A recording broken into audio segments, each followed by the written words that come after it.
Today, I'm going to build a touch switch system using the famous NE555 timer IC, a versatile component used in countless electronic projects.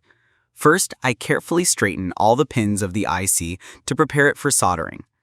After straightening, I trim the tips of the pins slightly. Next, I apply solder to pin 8, VCC, and pin 4, reset. To make a stable connection, I solder a short wire between these two pins, ensuring that the reset pin always stays high when the circuit is powered on. This step is crucial for proper operation of our touch switch system. Moving on, I apply a little solder on pin 6 and pin 8, and then connect a touch-sensitive button across them. This button will act as one of the key control inputs for our switch.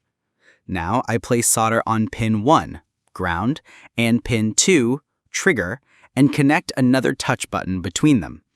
This gives us a second control point, allowing us to turn the LED off by simply touching.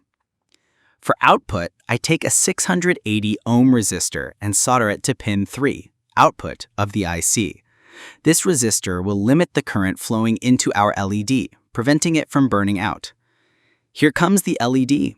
I take a bright red LED, soldering its positive pin to pin 4, reset and VCC connection, and its negative pin to the 680 ohm resistor already attached to the output pin. Now the LED will respond to our touch control. Finally, it's time for power. I connect the negative wire of a 3.7 volt rechargeable battery to one of the pins of the touch button linked to pin 1, which is a ground pin, and then I connect the positive wire of the battery to the pin of the other touch button connected to pin 8, which is the VCC pin. Now the circuit is fully powered and ready for testing. And here's the exciting part. When I press the yellow touch button, the LED glows instantly, indicating the circuit is active. But when I press the green touch button, the LED turns off immediately. Just a touch replaces a traditional mechanical switch.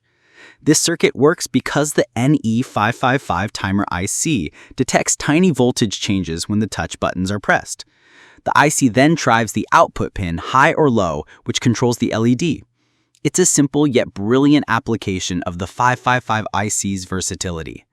If you found this project useful, then don't forget to like, share, and subscribe for more amazing DIY electronic projects.